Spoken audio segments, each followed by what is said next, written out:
Hi, I'm Richard Bounds. Welcome to Funnel Vision, a new podcast hosted by myself and Leo Rogers. We'll be discussing all things sales and technology, including the impact of AI and where sales will be heading for the future. We've got excellent guests, leaders from companies such as IBM, Software AG, Google, Salesforce, together with thought leaders who are running their own successful businesses, consulting, training, and bringing change within sales. I really hope you enjoy the podcast.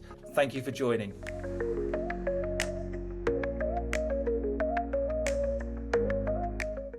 In this episode, we cover a range of topics. We've got fantastic guests as we're joined by Mike Slater of the Carlyle Group, but has held a number of C-level positions throughout his career. Helen Kaliski, UKI Google Cloud Managing Director, currently board advisor within a number of businesses. With Gavin Kowalski, who runs his own coaching and training business around sales development, as on the back of obviously a successful sales career.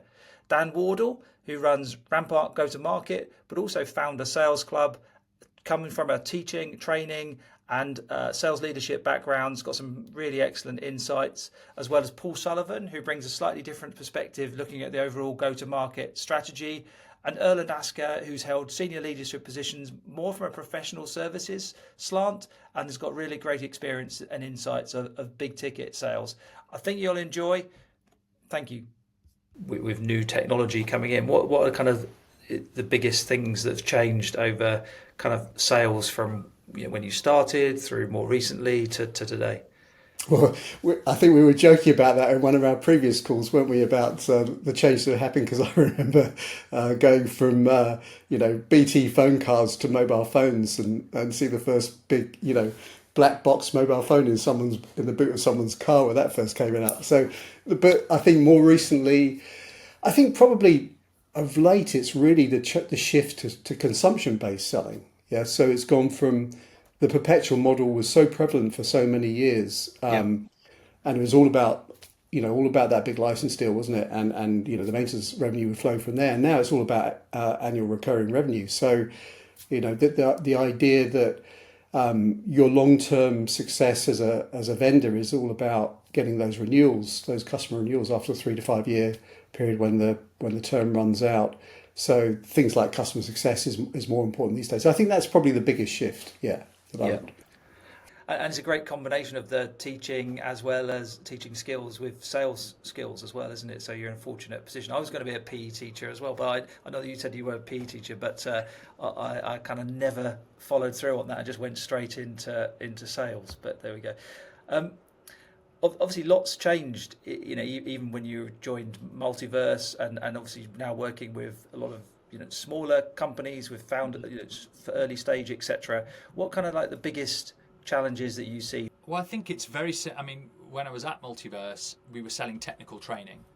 And one of the biggest challenges there, away from sales teams, was people spending lots of money on technology, changing their processes to fit this new technology, but then not enabling and empowering their teams to make the most out of it. And we were selling a lot of technical training off the back of that. And really, all I've done is kind of port that approach over to sales, because one of the biggest challenges I see is all of this fantastic technology out there. We know we should be doing something with it as sales leaders, but giving clear clarity over, well, what is it that we're actually trying to achieve with this tool as a solution? Yeah. And what's the best practice in the way that we use it, and how can we enable our teams to use it? So I think one of the biggest challenges is clarity on the skills required in the age of AI, and as well as the enablement to empower people to use the tools as well.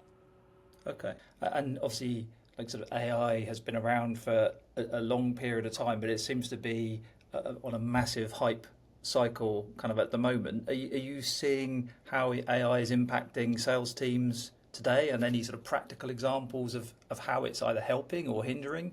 I think there's a lot to learn from a seller perspective. You've got to have a growth mindset and a learning mindset. Certainly AI for sellers can lead to higher productivity. You just remember back to all the research, the time spent researching customers, researching companies, researching the person you were going to talk to, researching the person you were going to present to, and then all the grunt work, all the admin. You know, AI can really help a lot of that. If you look at, you know, just ChatGPT deep research or Gemini, you know, can really help save so much time on these things. And also difficult emails, you know, or complicated emails, and, you know, AI can really help with that. And so just free up time.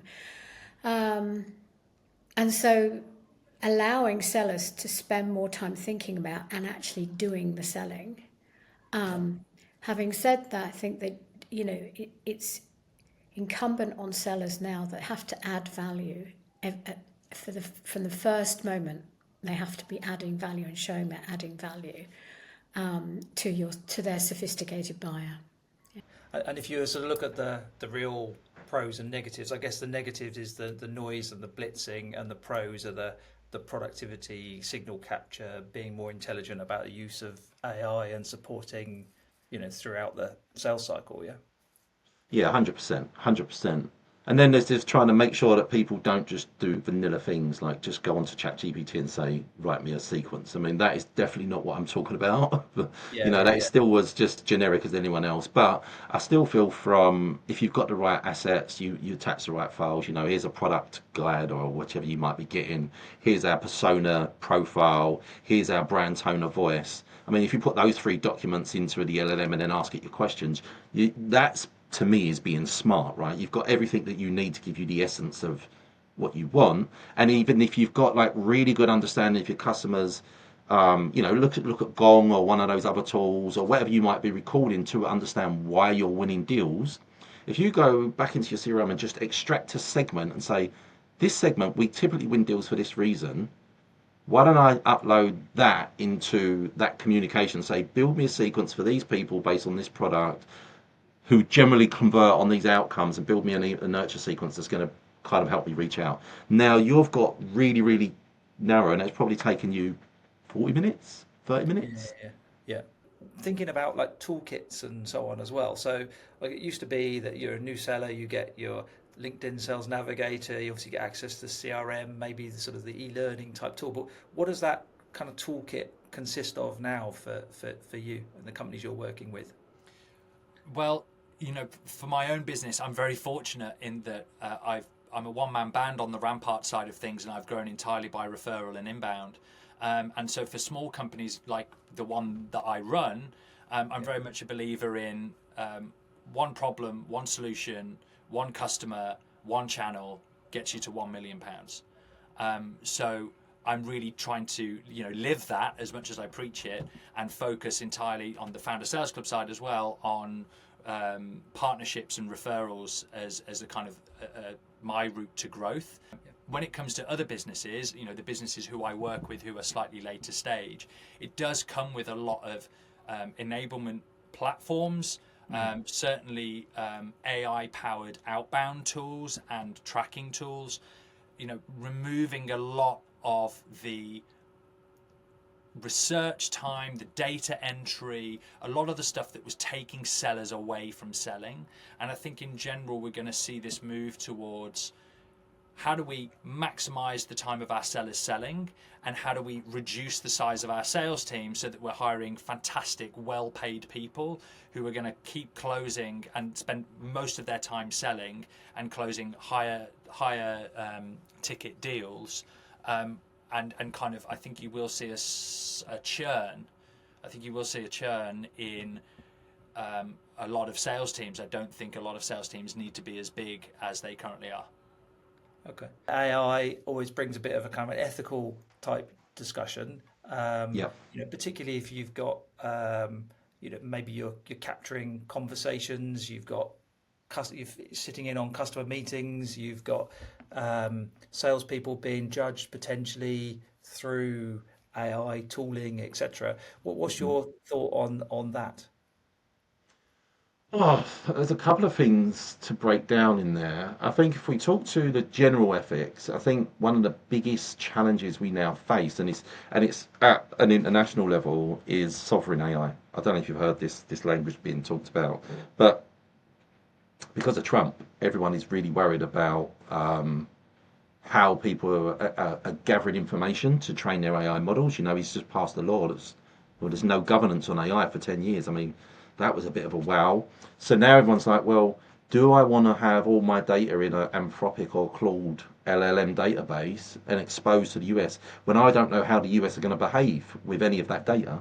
And so now people are looking at sovereigns, so coming home, having, you know, I've heard people talk about data centers now, old school data centers being brought back to offices so that people can on-prem their AI models and come off of these like Amazon style AI services, even though these same big companies are now trying to offer on-prem.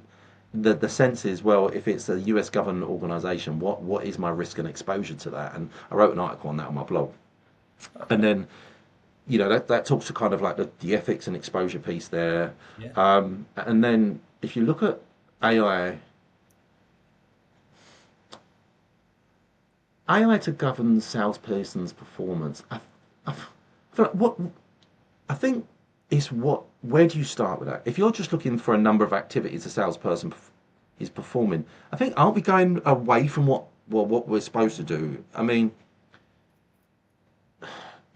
salespeople should be judged on their outcomes at all times, right? So that's why it's all performance based, right? You can have good months and bad months, but what you don't want is someone sort of like some AI machine saying this guy's no good because, I don't know, he's had two bad quarters or something. I mean, there's a number of reasons why. It's more like how are we using AI to spot these types of things early, and then give said sales rep the tools to improve, whether that's through training. And I think that's a really smart thing, you know, if you've Yeah. got that sales enablement piece and you can hear how someone performs and then the AI is able to maybe pick out certain calls. I mean, this would be cool.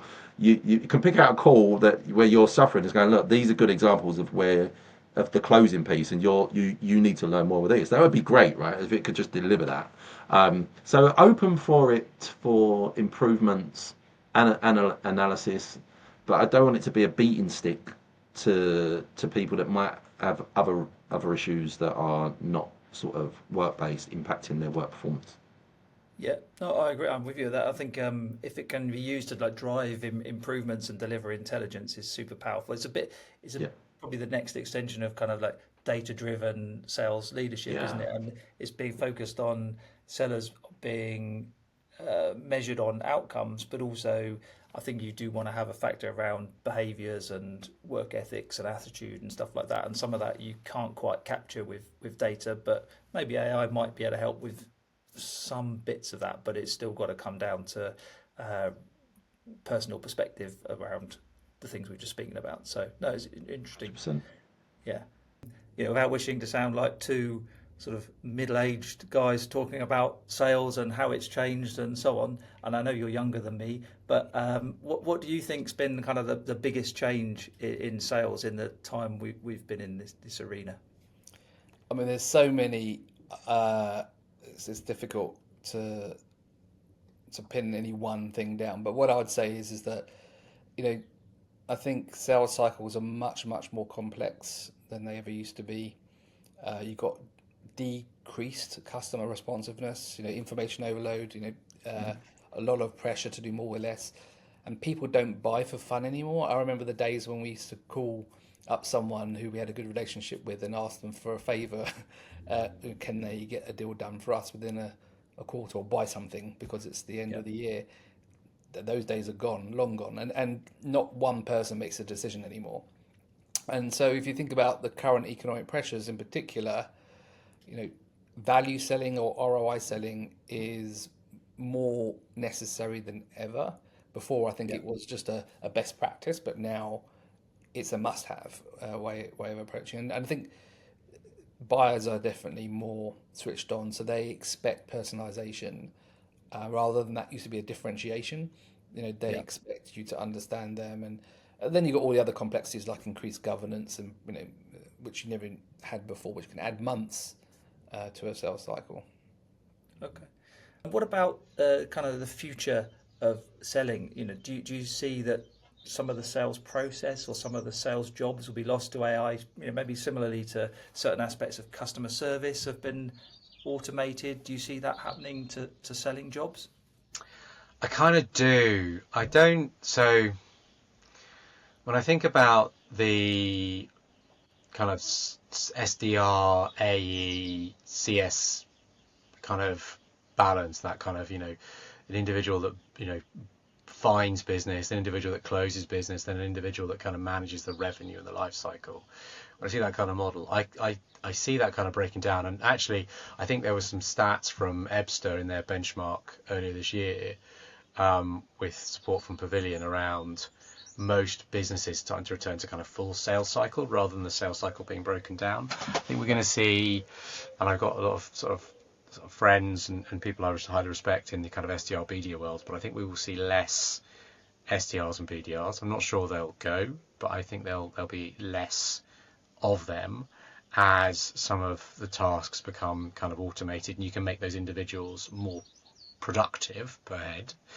And I think account executives are going to be asked to do more of their own prospecting, which they, in my view, they should be doing already, and more of the kind of management of ongoing revenue to support upsell and cross-sell, because I think a lot of that customer delivery, customer success side, again, can be automated via AI and just dealt with by exception. Yeah. Okay. So in essence, it goes back a little bit to what you said. More time customer facing, more processes automated to support that, and supporting more of a kind of a full cycle, business development, but also some of the upsell, cross-sell scenarios as well. I think so. And I think SaaS, for example, as an example, is becoming like very, very saturated. There are a lot, every other day there's a new SaaS product, and I think there's a lot of features out there masquerading as product, which probably can just be rolled into kind of other platforms.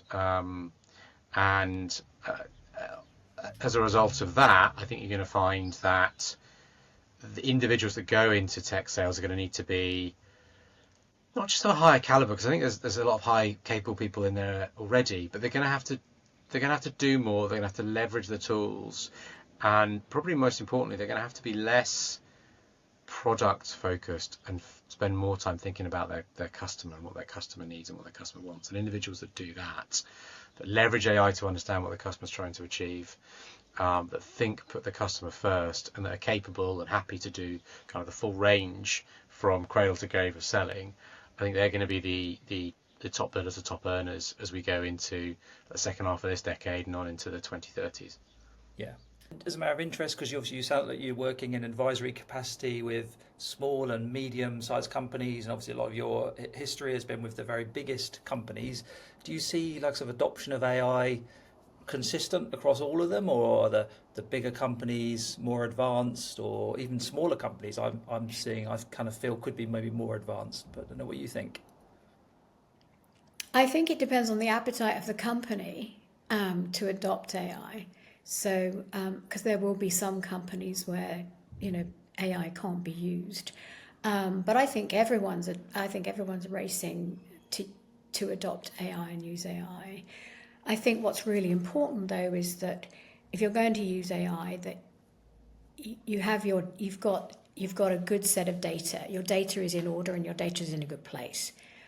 I think it's always also really important that you've got a good use case. So you've got a use case where you can see and you'll be able to realise the benefits or not, and really test whether your AI is working. And the other is you've got to have a growth mindset. You've got to have everyone in your organisation to have a growth mindset. Yeah. And you might say, well, the big companies have more ability to embrace it. They have more time. They have more things at their fingertips in order to make the most of AI. But then I would say there are smaller companies which maybe startups or scale ups or have more of a growth mindset. So yes, the top performing salespeople, those that adopt and they adapt to the new methods of working, and they use that kind of intelligence to personalize their stories for their customers, and they make everything hyper relevant for their audience, and they question with deep discovery, etc., are going to be cool. And then do you see kind of at the lower end, you mentioned obviously those jobs maybe dissipating. Do you think some of that will be automated and AI and tech will take some of those roles, or where will they go? I think I almost think of it as it's the death of the C player, is the way that I would put it. So whereas before you might have 10 reps, 100k target, and they're all on, let's say, 60k, you might have 5 reps on a 200, 300k target on 100k, right? Yeah. And you're basically saving on commission, and those people are empowered to go and sell. I think sales leaders are becoming wise to passengers in their team, and so and when you only have 6 reps, you probably only need 1 manager. You don't need 2. So how can we get those A players, maybe B players who we can coach up to be enabled with AI, so they spend most of their time selling, increase their targets, but give them all of the fantastic leads, because we know A players are more likely to close those leads and close them for larger deals, so we don't burn through our addressable market. And we have kind of slower, more predictable growth, which I think in a post-zero interest rate period is something that a lot of investors, founders, boards are looking for. Okay. And is there anything that you're sort of seeing out there that maybe not many other people are talking about so much as kind of a potential? I think there are I've got sort of 2 health warnings ish. Right. One is I've seen companies, sales operations department rush to use AI and to help forecasting and help decision makers. And everyone is on a learning journey, right? So and mistakes get made. So you just have to be really careful that you are testing it and not necessarily making decisions off the bat based on the data you see from AI. Yeah. It needs time to bed in, and it needs to be tested, right? Because it can lead to bad decisions, I think, if you're not careful. The other thing I've seen is customers adopting AI in order to help productivity. So productivity can help reduce the amount of headcount you might need for a particular job. And I've seen CFOs race to bed that into a business plan or a budget. Yeah. And again, my advice would be just be a little bit careful and give it a little bit more time, I think, than maybe businesses want. Yeah. And is that, if you were thinking of like one big deal hack that every seller should do, is it that what's the problem we're fixing, what's the size of the problem, etc., link it back, or is there something else that you would say as your one deal hack? Linked to that, it's always have a hypothesis. Okay. If it's a first meeting, have you done your research? And do you have a hypothesis of what the cost risk revenue, what their strategy is, what the cost risk revenue challenge is that you might be solving, and how you link that to your product, service, or solution? Go in with that hypothesis, have that as the first agenda point, get them to tell you where you're right, where you're wrong, where you've missed stuff, what's important, what's not important, and then the second meeting, improve on that hypothesis based on what you've heard, and that's the first agenda point in the next meeting. So focus on the problem that you're solving and linking it to their strategy and cost, risk, and revenue by doing the homework first. Always better to guide and be told that you're wrong than just to ask, who cares about that? Much better to ask, usually the CTO cares about that. Is that Alex? Yeah. Much better to ask that question and guide and do your research first. So number one deal hack, have a hypothesis. Do your research, have a hypothesis, put that at the center of your deal, and it will uncover not only is there a problem worth solving, but are we speaking to the people who can speak that language? If not, we need to go and find people who can. Yeah, and it gives you a bit more credibility rather than just asking questions and questions and questions, which people can get a bit tired of quite quickly, can't they? Absolutely. So, really Yeah. interesting. I mean, Okay. I've had hypotheses that I've taken to calls all the way from the very, very worst that's ever happened is they've looked at it and gone, that's wrong. It's based off last year's annual report. We've got a new annual report coming out in two weeks' time. Let me tell you why it's wrong and what it actually looks like now. Great, I still get what I need.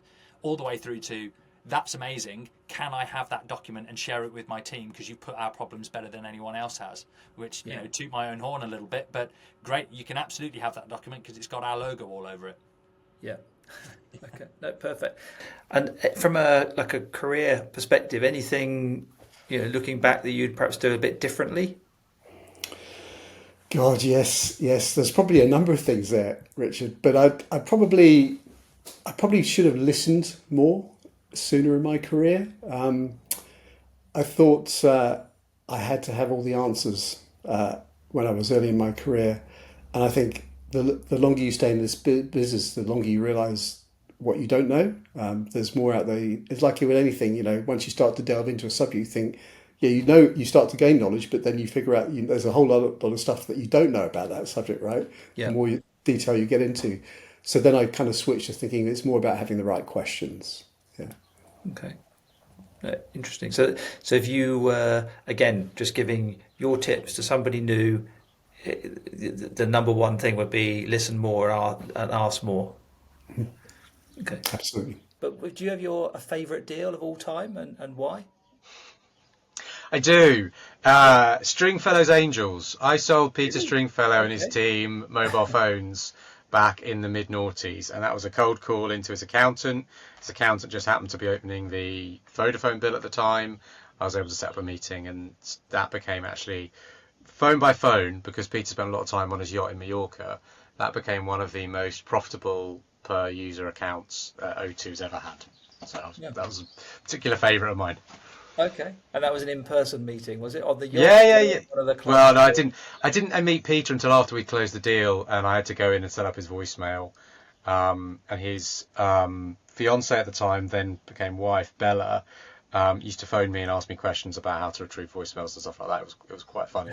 My wife would wonder why Peter Stringfellow's fiance was calling me. So yeah, I can imagine she might. You've had an excellent career. As we said before, lots of senior positions, different types of companies and so on. Is there anything you'd have done differently as you look at it now? I mean, there'll be many things that I would have done differently. I think things that I've learned from as a leader are, you know, when you know someone's not going to work out, then you should act, you know, sooner rather than later. It's not fair to that individual to allow it to carry on, and very rare that it turns around. It's not impossible, but it's very, very rare. But probably, you know, the biggest sort of mistake I made that impacted my career in a way that maybe I wouldn't have chosen is where I made a commitment to a quarter number that I didn't believe in, but my boss made me commit. And you know, I ended up achieving what I thought I'd achieve, but it was way short of what my boss was pressurizing me to forecast. So my advice to anybody is, if you take ownership for what it is you're doing, but don't take somebody else's number if you haven't got a path to achieving that. It's a strategy of hope, and sales is more complex than hope. I do sometimes think we forget that sales is fun, and occasionally end of quarter we really very often forget that. But is there kind of something, maybe the funniest story or most epic fail that you've had in your career that would be entertaining for anyone listening? Oh, epic fail. That's a bit mean. I have a funny story then. Yeah. Back in the early days of e-commerce, I sold an e-commerce solution to a well-known retailer. Right. These were early days, right? So, so the tech could, we were testing the tech, really, the technology. And we were super focused on making sure that the website would stay up and be able to handle demand. And the key moment was that this company was launching a brand of clothes in conjunction with Kate Moss. Oh, right, yeah. And the product was going onto the website at 3 a.m. So we were all pulling an all-nighter to make sure that the website stayed up and that they could launch and everything, and that we didn't fall over and the commerce didn't fail and all this, because there was so much focus on this. So everyone was on alert. And what we didn't predict, though, was by 6 a.m. in the morning, it totally sold out. Oh, really? The website stayed up, everything worked beautifully, everything was gone by 6 a.m. Wow. Okay. So was that considered like a massive success? Because everything was gone, I guess. I think it was a massive success from our perspective. From my perspective, it was a massive success. I think for the retailer, it was like, hang on a minute, we underestimated the demand here. Yeah, so they left money on the table, I think they would have thought. But the tech really proved itself. Do you, roughly when was that? Just No, it's too many years ago, Richard, for me to want to remember. okay. Right, we'd say it's more than 5. So that's More than 5. Yes, definitely. more than 5. But Definitely more than 5. okay. Fantastic, Helen. That's all, folks. That's the end of our first episode of Funnel Vision. I hope you enjoyed it. We'll be releasing further deeper dives with each of the guests you've seen today, as well as recording new and future episodes. Some will be hosted by me, others in the future will also be hosted by my co-host Leo Rogers. Feel free to contact both of us via email or LinkedIn. We look forward to engaging with you, hearing further insights, and we're on the lookout for further guests as well. You can also see us on YouTube, and we have our own funnelvision.ai microsite. So please look out for notifications and please register your interest with us. We look forward to hearing from you, and hopefully you look forward to hearing from us. Thank you.